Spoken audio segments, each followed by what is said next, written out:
Miss GoElectric here. Today is Sunday, October 5th, 2025, and this is The Current, your weekly EV news in about 10 minutes. Greetings from Florida.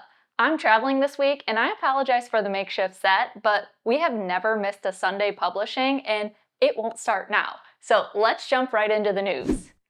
Automakers have begun to publish their initial figures for third quarter sales, and as we predicted with the federal tax credit expiring, many EV makers set records. Tesla delivered 497,099 EVs, exceeding Wall Street expectations and marking the company's highest quarterly total to date. The American automaker's deliveries were up 7.4% from the same period last year and claimed 43% US EV market share through the period. To note, production dipped slightly to 447,000 units compared to 2024. European sales dropped due primarily to increased competition from Chinese and German brands, as well as consumer backlash against Elon Musk's political activism in the UK. Tesla's yearly delivered total is currently 1.2 million units, down 6% from last year at the same time. Last year, Tesla collected an average quarterly revenue of nearly $700 million from carbon credits. As we reported, recent policy erased the value of those credits moving forward. One way the company is filling the gap is with growth in their energy storage business. It deployed a record 12.5 gigawatt hours of products like Megapacks, and the division now produces nearly 20% of their revenue with gross margins of 19%. Just hours before the federal tax credit was set to expire, Tesla opened US orders for its Model Y performance trim level. Priced at $57,500, the high-performance SUV boasts 0 to 60 mph acceleration in 3.3 seconds, an EPA estimated 308-mile range, adaptive suspension, and upgraded interior.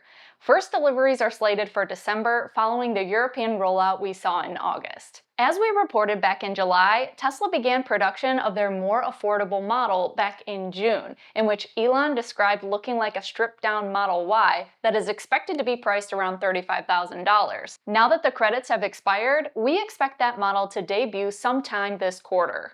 This week, Tesla also announced they have debuted its next-generation V4 supercharger cabinets in Redwood City, California, which means this is the company's first site delivering up to 500 kilowatts to passenger EVs, like the Cybertruck. Peak charging speeds on all previously activated supercharger locations are 250 kilowatts or less. The V4 cabinets support 1,000-volt architecture and up to 1.2 megawatts for Tesla semi-trucks, too. More sites are in permitting, promising faster rollouts as Tesla eyes over 15,000 North American stalls by year-end. Since the leadership change and headcount reduction in their charging division, Tesla has significantly increased the pace of station deployment. In Q3, they activated more than 4,000 new charging ports, 18% more than Q3 of last year. Their network is showing record high utilization over 4%, with more than 99% of charge sessions requiring no wait time. Tesla's Q3 earnings call is set for October 22nd, during which we can expect to learn more about the profit impacts of the EV subsidies and carbon credit policy changes. General Motors reported an 8% year-over-year increase in U.S. vehicle sales for the third quarter. They delivered 710,347 units, including all powertrain types.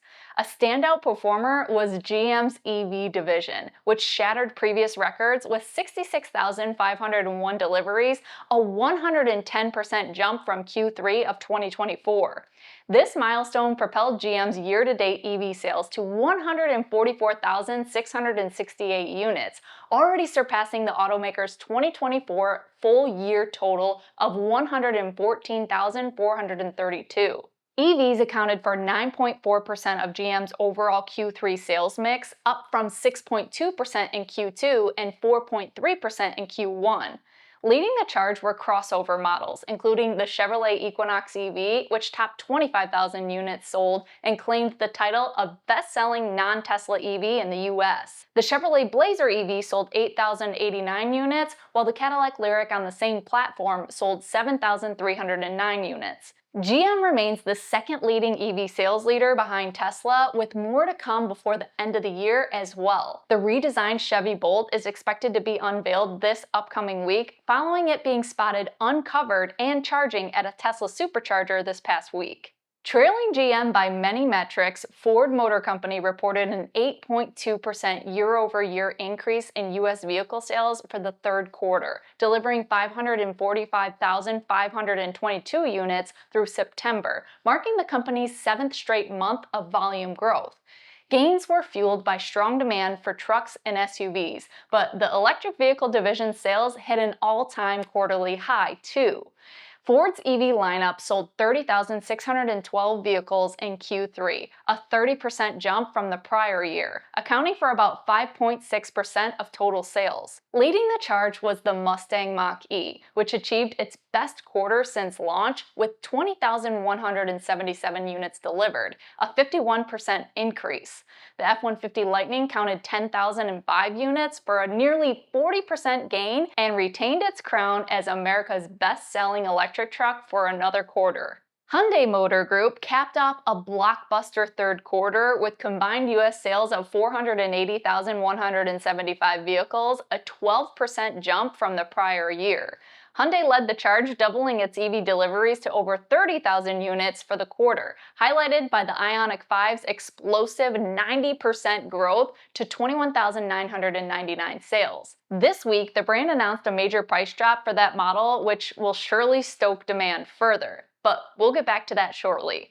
In September alone, Hyundai's EV volume skyrocketed 141% to 11,052 units, with the Ioniq 5 accounting for 8,408 of those. Kia's EVs weren't far behind, climbing 51% in September to 6,217 units, powered by the EV9's record 7,510 quarterly sales. Combined, the duo moved 17,269 EVs in the final month of Q3, a new monthly high, bringing their joint quarterly EV tally to around 50,000 units, up roughly 80% year over year. The surge helped Hyundai post a 13% overall Q3 sales increase, while Kia notched its best ever quarterly haul. Nearly every brand under the US Stellantis umbrella reported losses in Q3, but their limited EV lineup has seen some increases. Jeep's Wagoneer S sales are up from last quarter when the model first launched,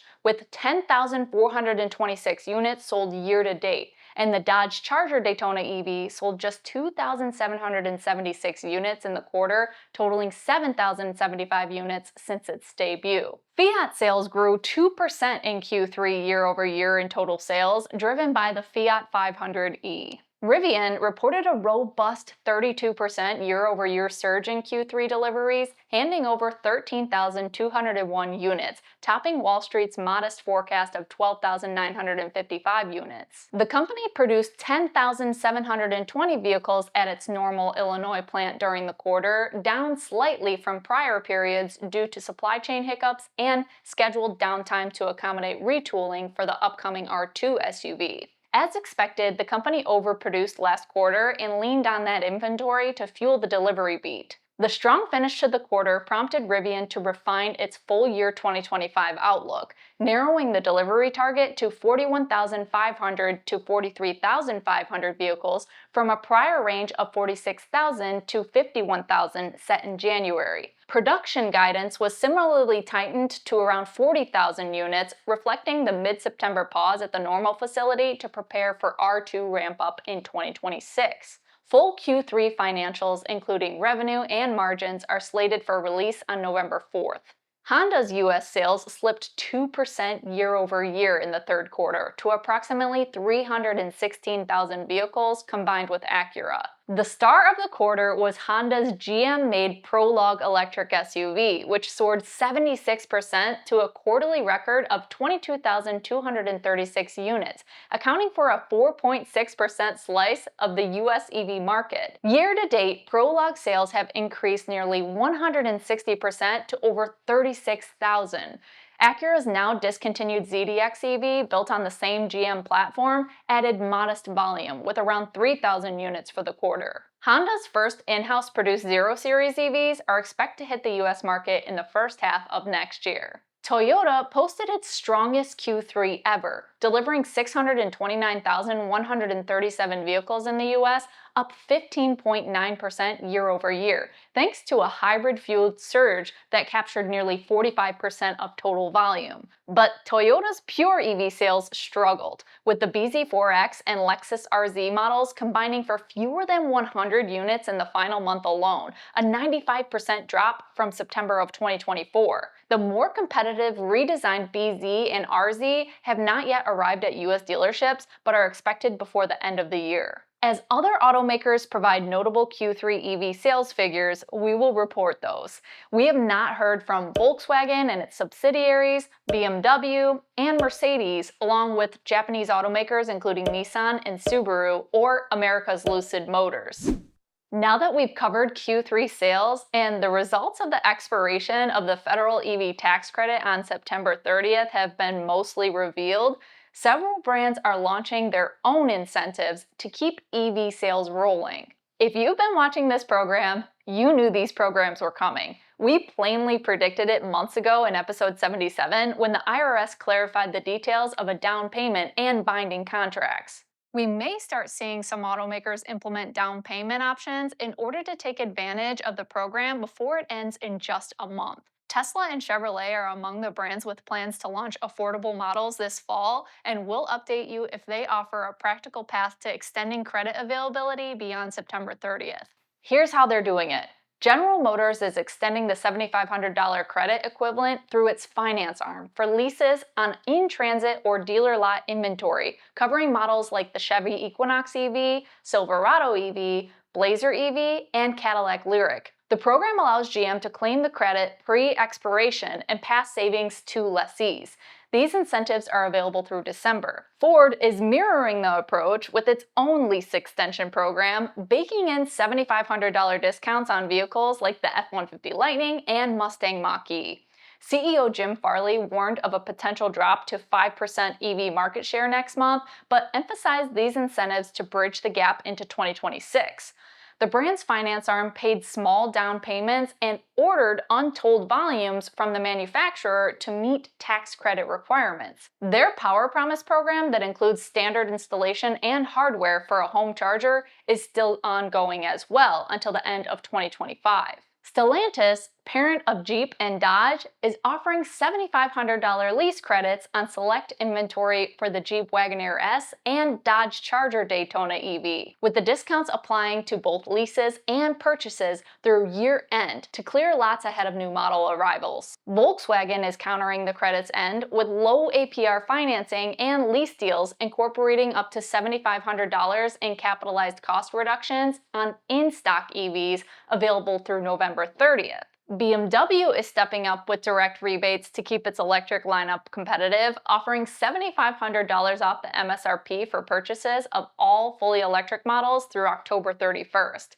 While BMW's incentives emphasize outright purchases, lease deals incorporate similar savings via capitalized cost reductions, with loyalty bonuses for returning customers pushing total discounts up to $10,900 on select models. Hyundai is countering the EV tax credit's expiration by offering $7,500 cash rebates on 2025 models, including the Ioniq 5, Ioniq 6, and Kona Electric, alongside leases starting at $299 a month. For 2026 models, Hyundai has also slashed MSRPs by up to $9,800, with Ioniq 5 prices starting at $35,000. Rivian is promoting competitive leases, including the R1S SUV and the R1T, with up to $5,000 in loyalty rebates for current owners and 0% APR financing on select trims through October 31st. Lucid Motors is targeting conquest buyers with up to $2,000 in cash incentives for owners of rival brands,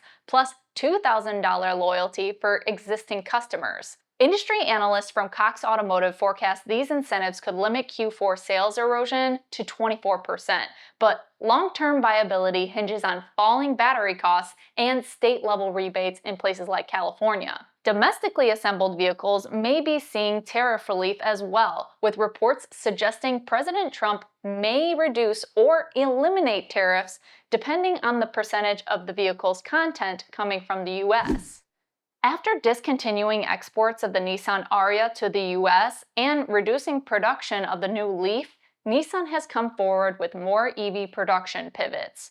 The brand has officially canceled production plans for 2 EVs that were slated for its Canton, Mississippi assembly facility. Back in April, the brand axed 2 mid-size electric sedans, one for the Nissan brand and another for its Infiniti luxury line, originally set to roll off the Canton lines starting in 2026. The decision, confirmed in an internal memo and reported by Automotive News, stems from a shrinking US sedan market and escalating development costs for battery-powered versions, which would have priced the vehicles above $45,000.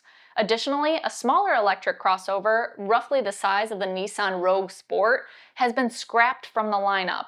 The changes follow earlier delays when Nissan pushed back timelines for 2 other EV crossovers to 2028, citing slumping EV demand and the suspension of federal tax credits. Now, the 2 electric crossovers have officially been eliminated from their production plan altogether. Instead, the plan is reported to be utilized for the revitalized Xterra built with a hybrid powertrain. Local officials and unions expressed cautious optimism, noting the plant's $500 million EV investment is on hold, but not abandoned. Earlier this week, we published our detailed review of Aventon's new Pace 4 Smart Cruiser e-bike.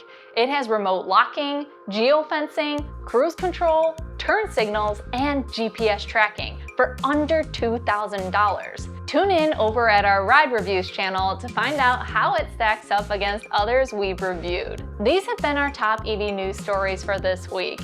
If you found value in our coverage, we ask that you subscribe and share this video online. Thank you for watching, and until next time, drive, fly, ride. Go electric.